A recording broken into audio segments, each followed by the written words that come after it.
Hello students, welcome back to my channel. Vishal Gupta आपका teacher. कैसे हो आप सब स्टूडेंट्स? इस वीडियो में मैं आपको हमारा क्लास +2 का जो अकाउंटेंसी का चैप्टर 1 हमने स्टार्ट किया हुआ है उसका इंटरेस्ट ऑन कैपिटल का टॉपिक स्टार्ट करा रहा हूँ। बच्चों, इससे पहले कि मैं ये टॉपिक स्टार्ट कराऊँ एक बार याद दिला देना चाहता हूँ कि यदि आपने मेरे चैनल को सब्सक्राइब नहीं किया हुआ तो आप मेरे चैनल को सब्सक्राइब ज़रूर कर लीजिए। तो चलिए स्टार्ट करते हैं हम इंटरेस्ट ऑन कैपिटल को कैलकुलेट करना। बच्चों, कई बार हमें क्या होता है कि जो इंटरेस्ट ऑन कैपिटल कैलकुलेट करने के लिए closing figure of capital given होती है, बट जो इंटरेस्ट ऑन कैपिटल होता है वो ओपनिंग कैपिटल पे ही लगता है। नो डाउट यदि बीच में कोई एडिशन या विड्रॉल ऑफ कैपिटल साल के बीच में हो रही हो तो उसका भी ध्यान रखना पड़ेगा, लेकिन हमें सबसे पहले क्या चाहिए होता है? Opening capital. तो यहाँ पे हम ये टॉपिक पहले डिस्कस करते हैं कि इंटरेस्ट ऑन कैपिटल को कैलकुलेट करने के लिए ओपनिंग कैपिटल को कैसे डिटरमिन किया जाएगा। सो हम स्टार्ट कर रहे हैं। As interest on capital is to be determine on the opening balance and when only closing balance of capital is given then first find out the opening capital to calculate interest on capital. तो इसमें बच्चों हम सबसे पहले क्या करेंगे, एक case होता है हमारे पास जब कैपिटल फिक्स्ड होती है। ठीक है बच्चों, जब कैपिटल फिक्स्ड होगी तब उस केस में हमें यदि क्लोजिंग कैपिटल गिवन हो तो हम ओपनिंग कैपिटल कैसे निकालेंगे? Closing capital at the end, ठीक है जी, उसमें ऐड बैक क्या कर लेंगे? ड्राइंग्स, लेस क्या कर लेंगे? एडिशनल कैपिटल, ठीक है जी, और लेस क्या करेंगे? नेट प्रॉफिट, और कैपिटल इन द बिगनिंग है वो क्या आ जाएगी? हमारी बैलेंसिंग फिगर। ठीक है बच्चों, वो क्या आ जाएगा? हमारा बैलेंसिंग फिगर। चलिए अब हम आगे बढ़ते हैं कि जब हमारे पास बच्चों, जब हमारे पास क्या गिवन हो? जब हमारे पास कैपिटल्स फ्लक्चुएटिंग गिवन हो, व्हेन कैपिटल्स आर फ्लक्चुएटिंग, तो उस केस में हमें क्या करना है बच्चों? उस केस में हमें सबसे पहले कैपिटल एट द एंड लेनी है, ठीक है, और उसमें हमें ऐड क्या कर देना है? Drawing against capital, drawing against profit. तो ड्राइंग अगेंस्ट कैपिटल तो आपको पता है वो विड्रॉल ऑफ कैपिटल होगा, और ड्राइंग्स जो नॉर्मल ड्राइंग्स पार्टनर्स करते हैं, और इंटरेस्ट ऑन ड्राइंग और शेयर ऑफ लॉस, इन चारों आइटम्स को, इन जरूरी नहीं है कि हर क्वेश्चन में ये चारों आइटम हो ही हों, ठीक है जी, मतलब ये 4 आइटम्स आपको प्लस करनी है, और उसके बाद additional capital, salary and commission, interest on capital और नेट प्रॉफिट वो आपको लेस कर देना है। तो ये क्या बन जाएगा आपका? Capital in the beginning. तो ये क्या कैलकुलेट हो जाएगा? Capital in the beginning. तो बच्चों जो पीछे हमने किया था, ये पहला जो फॉर्मूला था ये हमारा था जब कैपिटल फिक्स्ड है। जब क्या है बच्चों? कैपिटल फिक्स्ड है, और ये जब है कैपिटल फ्लक्चुएटिंग है। ठीक है जी, जब कैपिटल फ्लक्चुएटिंग होती है तो interest on drawing, interest on capital यदि ऑलरेडी चार्ज किया जा चुका है, ठीक है, तो ये सारी चीज़ें हमें उसमें क्या करना पड़ेगा? एडजस्ट करना पड़ेगा। इंटरेस्ट ऑन कैपिटल कई बार हो सकता है कि आपको गलत रेशो में या गलत परसेंटेज में कैलकुलेट कर लिया हो, तो इसलिए हमें वो भी लेस करना पड़ता है ओपनिंग कैपिटल को कैलकुलेट करने के लिए। ठीक है जी, तो ये हमारे पास आ गया व्हेन कैपिटल्स आर फ्लक्चुएटिंग, जब कैपिटल फ्लक्चुएटिंग होती हैं। ठीक है बच्चों, चलिए अब हम आगे बढ़ते हैं। सैलरी और कमीशन टू पार्टनर्स। तो बच्चों सैलरी और कमीशन टू पार्टनर्स को हम कैसे कैलकुलेट करते हैं? बच्चों सैलरी और commission to a partner is an appropriation of profit. वो क्या होता है? एप्रोप्रिएशन ऑफ प्रॉफिट होता है। मतलब वो यदि profit available, sufficient profit available होगा तभी दिया जाएगा, and not a charge against the profit, और ये चार्ज अगेंस्ट प्रॉफिट नहीं है। In other word it is allowed only if there is a sufficient profit. ठीक है बच्चों, तो इसको कैलकुलेट करने के 2 तरीके हो सकते हैं। As a percentage of net profit before charging commission, that is net profit into rate by 100। तो इसको हम क्या कर देंगे? रेट बाय 100 से डिवाइड कर देते होते हैं। ठीक है जी, तो ये 100 से डिवाइड करना यहाँ पे आ जाएगा ये, ठीक है, डिवाइडेड बाय 100। ठीक है बच्चों, तो उसके बाद दूसरा इसका क्या तरीका है? दूसरा मेथड क्या हो सकता है, या यूं कह लीजिए कि क्वेश्चन में एक स्टेटमेंट ऐसे भी आ सकती है, as a percentage of net profit after charging such commission. तो बच्चों उसका मतलब है net profit into rate upon 100 plus rate. Okay बच्चों, तो salary will always be in terms of rupees and commission may be in percentage, और commission किस में आएगी? परसेंटेज के फॉर्म में आएगी। ओके बच्चों, सैलरी ज़्यादातर आपको इन टर्म्स ऑफ रुपीज़ या मंथली गिवन होगी या क्वार्टरली गिवन होगी। अगर मंथली गिवन होगी तो इंटू 12 कर लेना 12 मंथ्स के हिसाब से, अगर क्वार्टरली होगी तो इंटू 4 कर लेना। ठीक है जी, और कमीशन किस में आएगी? कमीशन परसेंटेज के फॉर्म में आ जाएगी। ठीक है बच्चों, चलिए अब हम आगे बढ़ते हैं। इंटरेस्ट ऑन ड्राइंग कैसे कैलकुलेट किया जाता है? ठीक है बच्चों, तो इंटरेस्ट ऑन ड्राइंग कैलकुलेट करने के लिए बच्चों मैं आपको बता दूं, पहला तरीका क्या हो सकता है कि जब आप इर्रेगुलर अमाउंट ले रहे हैं इर्रेगुलर पीरियड में, मतलब कोई अमाउंट फिक्स्ड नहीं है कि कितना अमाउंट पार्टनर्स ड्रॉ करेंगे और कब ड्रॉ करेंगे, विड्रॉ करेंगे ड्राइंग के लिए, तो उसको हम क्या नाम देते हैं, irregular amount at irregular period. तो सबसे पहले क्या आ रहा है बच्चों, simple method. Simple method is calculated, it is calculated for the period which has been utilized, और जितने समय के लिए यूटिलाइज किया उतने रुपए से हमने क्या करना है, हमने उसको कैलकुलेट कर लेना। वो सिंपल जितना ड्राइंग्स इंटू रेट बाय 100 करके और into number of months upon 12 करके वो फॉर्मूला लग जाता है। और प्रोडक्ट मेथड में क्या आएगा बच्चों, अमाउंट, जो प्रोडक्ट के से अमाउंट आएगा इंटू रेट बाय 100 इंटू और उसको मल्टीप्लाई कर देना 1/12 से। तो ये कौन सा हमारा था मेथड आ गया, प्रोडक्ट मेथड। ठीक है बच्चों, ये हमारा कौन सा मेथड आ गया, प्रोडक्ट मेथड। तो उसके बाद वो एक और तरीका हो सकता है, वो है regular amount of drawings at regular period, मतलब उनको एक फिक्स्ड अमाउंट ही विड्रॉ करना है और एक फिक्स्ड अमाउंट डेट को ही। तो उसमें क्या मेथड लगेगा, amount into rate upon 100 into number of months upon 12। अब नंबर ऑफ मंथ्स इसमें कैसे कैलकुलेट होंगे वो मैं आपको नीचे ऐसे बता रहा हूँ। तो ये पर्टिकुलर्स है at beginning, at middle, at end, at amount of drawing. तो बच्चों मंथली में कैसे आएगा, 6.5 एवरेज निकलेगी बिगनिंग के पीरियड में, और मिडल में 6 मंथ, और एट द एंड में 5.5 मंथ्स। और ये मंथली ड्राइंग्स को आपको 12 से मल्टीप्लाई कर देना है। और क्वार्टरली के केसेस में 7.5, 6 और 4.5, मतलब 7.5 मंथ्स आ जाएंगे एवरेज पीरियड आपका बिगनिंग का, 6 मंथ आ जाएगा आपका एंड का, मिडल का सॉरी, और एंड का 4.5। और जितनी भी ड्राइंग क्वार्टरली गिवन हो उसको 4 से मल्टीप्लाई कर लेना है। उसके बाद 6 मंथली, तो 6 मंथली में बिगनिंग में कितना आएगा, 3.5, मिडल में 3 और एंड में 2.5, and to be multiplied by 6। और मल्टीप्लाई किससे हो जाएगा बच्चों, ये 6 से मल्टीप्लाई हो जाएगा। और 9 मंथली यदि ड्राइंग्स गिवन है तो 5, 4.5 और 4, तो ये टू बी मल्टीप्लाइड बाय 9, और ये 9 से मल्टीप्लाइड हो जाएगा। बट अब ये बात है कि ये एवरेज पीरियड कैलकुलेट कैसे किया, उसको आपको इतना वरी करने की ज़रूरत नहीं है लेकिन ये कैलकुलेट कैसे होता है ये मैं आपको फॉर्मूला आपको लिख देता हूँ, ठीक है जी। तो वो इस तरीके से formula for average period, time left after first drawing plus time left after last drawing upon 2 कर देना आपने। ठीक है बच्चों, ये इस तरीके से आपका वो एवरेज पीरियड निकल आएगा। हालांकि ये आपको इस फॉर्मूले को लेके इतना वरीसम होने की ज़रूरत नहीं है, आपको इसी पे फोकस करना है कि कितने मंथ लेने हैं। ये मंथ्स आपके नंबर ऑफ मंथ्स की जगह आएंगे, बाकी formula interest on drawing calculate करने का यही रहेगा। और अमाउंट की जगह उसे मल्टीप्लाई कर देना, अगर मंथ लिया तो 12 से, क्वार्टर लिया तो 4 से, 6 मंथ लिया तो 6 से, 9 मंथ लिया तो 9 से। और 2-3 इंपॉर्टेंट चीज़ें और भी हैं इसमें वो क्या है, when no period is given then calculate interest on drawing। तब हमें क्या कैलकुलेट करना है, interest on drawing on average basis, that is for 6 month average. और उसके बाद when rate is given 6% per annum then it will be calculated by multiplying on basis of time। ठीक है जी। और उसमें क्या फॉर्मूला एग्जांपल क्या दिए मैंने, 6000 इंटू 6/100 इंटू 6/12, मतलब जब rate is given then it will be calculated on multiplying on the basis of time, जितना भी टाइम आपका गिवन हो। और जब कोई पीरियड नहीं गिवन होगा तब रेट को मल्टीप्लाई कर देना, और एवरेज पीरियड क्या लेना आपने, 6 मंथ का। और कई बार आपके पास क्या होगा, when rate is given 6% given without per annum word नहीं है, then time factor is to be ignored. तब उस केस में क्या होगा, टाइम फैक्टर को इग्नोर कर देंगे। और इसकी एग्जांपल कैसे है बटे, जैसे 6000 को इंटू 6/100 कर देना आपने, 6/100 चलिए अब हम आगे बढ़ते हैं कि इंटरेस्ट ऑन कैलकुलेट करने के लिए, इंटरेस्ट ऑन कैपिटल कैलकुलेट करने के लिए हमें क्या क्या करना होता है, किस किस चीज़ का ध्यान रखना है, कितने केसेस का हमें ध्यान रखना है। तो हम सबसे पहले बात करते हैं केस नंबर 1 की। केस नंबर 1 क्या है बच्चों, when the partnership deed does not have a clause on to interest on capital, मतलब पार्टनरशिप डीड है लेकिन उन्होंने उसके बारे में, इंटरेस्ट ऑन कैपिटल के बारे में कुछ मेंशन नहीं किया हुआ, तो इसका मतलब इंटरेस्ट ऑन कैपिटल उस केस में नहीं देना। ठीक है बच्चों। और दूसरा केस है व्हेन द पार्टनरशिप डीड या partnership agreement provides for interest on capital, कि इंटरेस्ट ऑन कैपिटल देना तो है but is silent as to the treatment of interest as on charge और एप्रोप्रिएशन। अब ये क्लियर नहीं है कि वो चार्ज के फॉर्म में है या एप्रोप्रिएशन के फॉर्म में है, देने को वो बोल रहे हैं।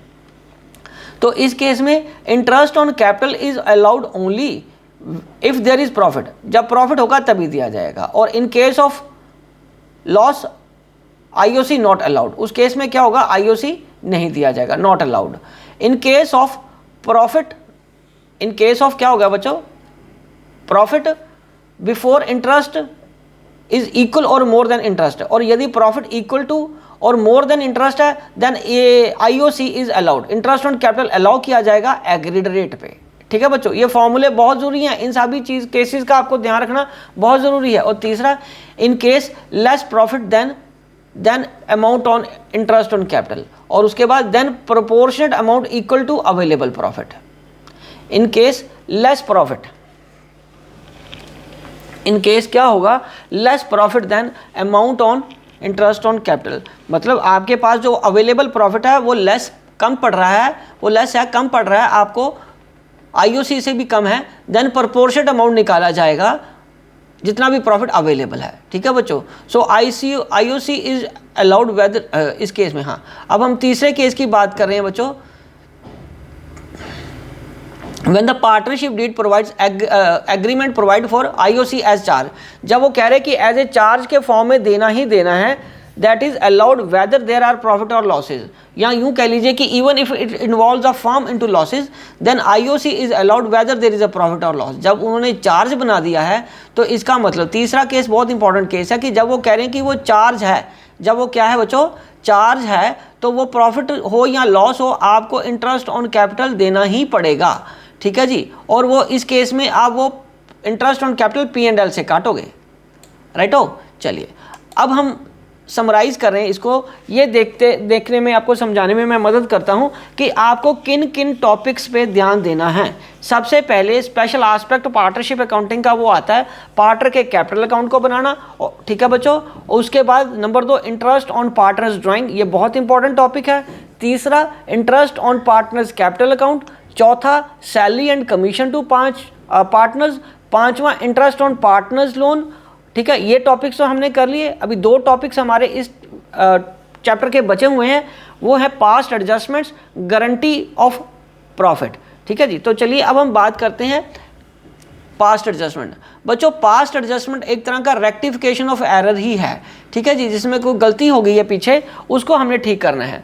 होता क्या है कि बच्चे इसमें बहुत बार बिना किसी फॉर्मूले या बिना लॉजिक के या बिना कोई स्टेप्स को फॉलो किए सीधा आंसर निकालने की कोशिश करते हैं और फिर फ्रस्ट्रेटेड हो जाते हैं कि उनका ये आंसर क्यों नहीं आ रहा। ठीक है जी, तो मैं उन सबको एडवाइस कर रहा हूँ, आप सभी बच्चों को एडवाइस कर रहा हूँ कि आप जो मैंने ये स्टेप्स लिखे हैं आप इन स्टेप्स को फॉलो करिए, आपको पास्ट एडजस्टमेंट्स करने में कोई दिक्कत नहीं आएगी। So passed adjustments to be passed for errors और ओमिशन इन अकाउंट्स। ठीक है, जो गलतियाँ या भूल हो गई है उसको सुधारने के लिए पास्ट एडजस्टमेंट्स होती हैं। The errors are adjusted by passing an adjustment entry to partners capital account. और वो किस में होगी, एडजस्टमेंट किस में होगी, पार्टनर्स के कैपिटल अकाउंट में। सबसे पहले draw and analytical table with 1 column of particulars, 1 for debit credit, ठीक है, 1 ईच फॉर पार्टनर्स। ओके, उसके बाद सेपरेटली एंड 1 फॉर टोटल, और एक टोटल के लिए बना लो। ठीक है, स्टेप 2 में क्या करना है आपने, calculate IOC, interest on capital calculate करो फॉर ओमिशन ओनली, जितना कि वो भूल गए हैं। और यदि आईओडीओ भी, इंटरेस्ट ऑन ड्राइंग भी भूल गए हैं तो उतना वो भी कैलकुलेट कर लो। Repeat the process for any other income या एक्सपेंस ओमिटेड, कोई भी और इनकम या एक्सपेंस अगर वो भूल गए हैं तो यही चीज़ दोबारा कैलकुलेट कर लो। इसी स्टेप को दोबारा देखो कैसे कैलकुलेट करना वो एज पर क्वेश्चन, क्योंकि सैलरी होगी तो वो मंथ में आ जाएगी। ठीक है ना। नाउ फाइंड द बैलेंस, अब बैलेंस फाइंड कर लो। उसके बाद divide profit as per step 5, जितना प्रॉफिट आपने ये कैलकुलेट किया है उसको स्टेप 5 में डिवाइड, जो कैलकुलेट किया है उसको डिवाइड कर लो among partners in their profit sharing ratio. और उसके बाद find out the balance of each partner separately, और सबका सेपरेटली बैलेंस फाइंड करके एडजस्टमेंट एंट्री फाइंड कर लो। ये नेट इफेक्ट हो जाएगा आपका। और उसके बाद आपने क्या करना है, पास एंड एडजस्टमेंट एंट्री। ठीक है, ट्रीटमेंट ऑफ मैनेजर। अब हम आगे बढ़ते हैं, treatment of manager as partner to firm with retrospective effect, मतलब उसको पिछले इफेक्ट से ही हमने क्या देना है, मैनेजर को अब पार्टनर बना लेना है। तो इस केस में हम क्या करेंगे, compute the amount paid to manager as remuneration, compute the amount paid to the manager as remuneration, और compute the amount which should be allowed to managers on becoming partner. Okay, determine the difference and debited to the old partners in their set ratio. Determine the difference, difference को देखो कि क्या चीज़ उसको debit करनी है old partners को इन their set ratio, क्योंकि उनको जो भी अब जाएगा, जो मैनेजर पार्टनर बन गया है उनको जाएगा तो ओल्ड पार्टनर्स के पॉइंट ऑफ से ही ना, वही तो उसको सेक्रीफाइस हो रहा है उनको, और वही उसको कंपनसेट करके देंगे वो। चलिए बच्चा, अब हम आगे बढ़ते हैं गारंटी ऑफ प्रॉफिट। बच्चों गारंटी ऑफ प्रॉफिट क्या होता है? गारंटी में भी वो किसी भी तरीके से हो सकती है। All the old partners in agreed ratio, अगर गारंटी दे रहे हैं प्रॉफिट की, सारे ओल्ड पार्टनर्स जितने भी पार्टनर्स हैं एग्रीड रेशो में, या सम और any one of old partner, या कोई एक या कोई दो, 5-7 भी तो पार्टनर्स हो सकते हैं ना, कोई एक पार्टनर दे रहा है गारंटी या कोई दो पार्टनर दे रहे हैं guarantee. When all partners guarantee that one of the partners shall be given a minimum amount, ठीक है, 2 अमाउंट सेपरेटली। कई बार होता है कि दो और सारे पार्टनर्स गारंटी दे रहे हैं और डिफरेंट अमाउंट्स भी हो सकती हैं। The higher of the above is to be given to that partner, ठीक है, तो जो हायर हो गई वो उसको गारंटी दी जाएगी। The balance of profit, total profit minus profit given to guaranteed partner is shared in the by the remaining partners, मतलब जितना भी अवेलेबल प्रॉफिट है उसमें से पहले गारंटेड अमाउंट उस पार्टनर का निकालने के बाद जो बचेगा वो बाकी पार्टनर्स को बांटा जाएगा। When the guaranteed partner's share of profit is more than the guaranteed amount, his actual share of profit is given to him. अगर guaranteed amount ऑलरेडी कम है या उसको जो अब मिल रहा है वो प्रॉफिट में से वो ज़्यादा है, तो उसको फिर गारंटेड अमाउंट देने की ज़रूरत नहीं है। मान लीजिए आपने गारंटी उसको दी है फर्म ने 50,000 की, और वो ऑलरेडी 60,000 या 65,000 या एनीथिंग अबव 50,000 कैलकुलेट करने के बाद उसको मिल रहा है नेट प्रॉफिट से, तो फिर उस और किसी एडजस्टमेंट की ज़रूरत नहीं है, फिर उसको और गारंटी देने की ज़रूरत नहीं है, क्योंकि वो ऑलरेडी गारंटेड अमाउंट से ज़्यादा ले रहा है। Accounting treatment of guarantee of minimum profit to a partner in case of loss, in such cases the following adjustments are to be made, ठीक है। Distribute loss among the partners in their profit sharing ratio. Capital amounts in case following adjustment, ये हमें करनी पड़ेंगी पहले। Distribute कर दो loss among the partners in their profit sharing ratio. Capital accounts of the guaranteed partner is credited with the guaranteed amount of profit plus amount of loss. The amount of is debited to remaining partners in their profit ratio और to debit of the partners who have guaranteed the minimum profit, ठीक है जी। And उसके बाद हम बात करेंगे all guarantee related entries and adjustments are pass to appropriation account, और ये किस में से पास होंगी? Profit and loss appropriation account से, और by passing A journal entry in partners capital account, और जर्नल एंट्री पास किस में करनी पड़ेगी? कैपिटल अकाउंट में। और जर्नल एंट्री क्या होगी बच्चों? पार्टनर्स कैपिटल अकाउंट उसको डेफिशिएंसी अमाउंट, जो भी पार्टनर को उसको डेफिशिएंसी मिलनी है वो मिलेगी, ठीक है। जितना भी कम अमाउंट पड़ रहा है वो बाकी पार्टनर्स देंगे to partners capital account guaranteed amount, जितना भी उसको गारंटेड अमाउंट देना है, मतलब जिस पार्टनर को गारंटी मिलनी है उसको हम क्रेडिट कर देंगे, और जो बंदे उसको जितना कम पड़ रहा है उतनी वो गारंटी के लिए अमाउंट को वो कंपनसेट करके दे देंगे उसको, उस डेफिशिएंसी को, तो उन पार्टनर्स को डेबिट करना है। मतलब यूँ कह लीजिए कि जिस पार्टनर ने उसको गारंटी दी है या जिन पार्टनर्स ने गारंटी दी है उनको डेबिट करना है उस गारंटेड अमाउंट से, ठीक है, और जिसको गारंटेड अमाउंट मिल रहा है उसको क्रेडिट करना है। So the procedure to prepare profit and loss account appropriation account is same, वो सेम ही रहेगा जैसे कि नॉर्मली हम करते हैं, but the only at the time of distribution of guaranteed amount will be added to whom guaranteed is given. But last में जो प्रॉफिट हम डिस्ट्रीब्यूट करते हैं, जिस पार्टनर का अमाउंट कम पड़ रहा होगा उसको हम ऐड कर देंगे और बाकियों में से डिडक्ट करके दिखा देंगे, ठीक है बच्चों। तो ये हमारा टॉपिक था गारंटी का। तो गारंटी में प्रॉफिट एंड लॉस एप्रोप्रिएशन वैसे ही बनेगा जैसे हम बना रहे हैं, सिर्फ लास्ट में एक एडजस्टमेंट आएगी प्रॉफिट बांटने की। मान लो जैसे हमने बात करी कि 50,000 बन रहा है और उसका 48,000 आ गया प्रॉफिट किसी पार्टनर का जिसको डेफिशिएंसी हो रही है, उसको 2,000 एक्स्ट्रा दे देंगे, और जिसने गारंटी दिया है उसके प्रॉफिट में से वो कट जाएगा, बाकी सारा सेम है तरीका प्रॉफिट एंड लॉस एप्रोप्रिएशन बनाने का। तो स्टूडेंट्स इसी के साथ ये टॉपिक कंप्लीट हो गया और ये चैप्टर भी कंप्लीट हो गया। इसका मैंने सारा थ्योरेटिकल आपको 3 वीडियोस में करा दिया है। आप मेरे चैनल में से प्लेलिस्ट में जाके क्लास +2 पार्टनरशिप की प्लेलिस्ट में वो तीनों वीडियोस देख के अपना कोर्स कंप्लीट कर लीजिए, अपने नोट्स बना लीजिए, ठीक है जी। और आपको प्रैक्टिकल करने में अगर कोई दिक्कत आती है तो आप मेरे को बताइए, आप कमेंट बॉक्स में अपनी क्वेरी बताइए मेरे को, मैं उसका सूटेबल रिप्लाई आपको ज़रूर दूंगा। तो इसी के साथ मैं इस वीडियो को कंक्लूड करता हूँ। Wishing you good luck.